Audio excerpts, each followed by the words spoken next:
I'll pan out. You can kind of see a pretty good view here of the garden from this side. These are the snow peas. They came pretty quick. We picked them, took them to the food bank on 2 separate occasions. They're now starting to kind of die out. And as you can see, the gourds, they shoot these runners and start to climb up. And we could probably do that with our cantaloupes, watermelons, and cucumbers and other squash. Here's a row of green peppers. They're starting to come. And then these are our green beans. And behind there are the purple beans. We've picked up to this point about 20 pounds of green and purple beans and taken them to the food bank. And here the most exciting part is the squash. And so we have rows and rows of squash. We've taken about 150 pounds of these to the food bank in the last 2 weeks. You can start seeing these babies. That's what they look like. And within a couple of days, with the heat we've been having, this thing will probably be about twice as big. And then you can see here we have plenty of these coming in. So, and here is, for example, a zucchini is starting to come. We've taken a few zucchinis already to the food bank as well. And along here we have more of the asta la pasta mixed in here, or your spaghetti squash. And another row of squash. Squash are doing really well. Now I'll move over here. One of our experiments that we did was to try to plant sweet corn in with the grass just by hoeing and putting it in. As you can tell, the corn's not as healthy as the stuff over where we had in the main garden. Most of it could be competition from the grass, but also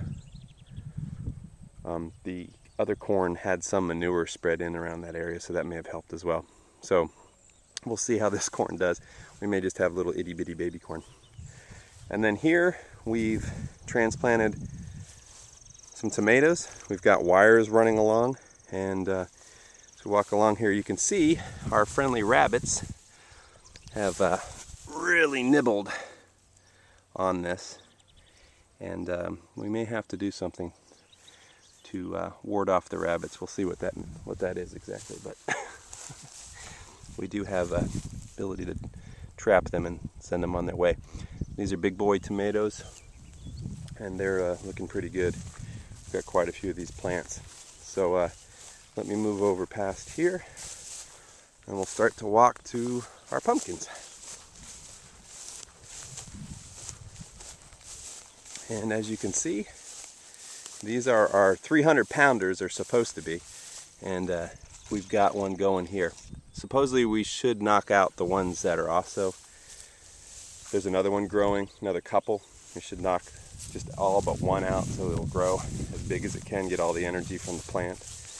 But I don't know, maybe a couple 50 pounders would be just as good as one 300. Here's one. So that sucker's pretty big, looking pretty nice. As long as it stays in that black plastic, I think it should not get too many rotten spots on it sitting in the grass. This is a normal pumpkin, and I think, I'm not sure yet if I see any growing in here yet, but they are flowering, so we should expect some.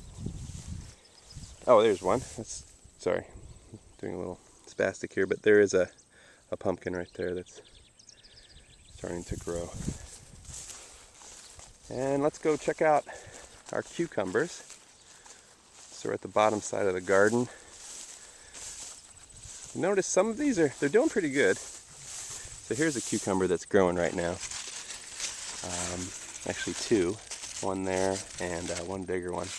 Looks like he's got a little nubbin on him, like somebody's been eating on him, probably a slug.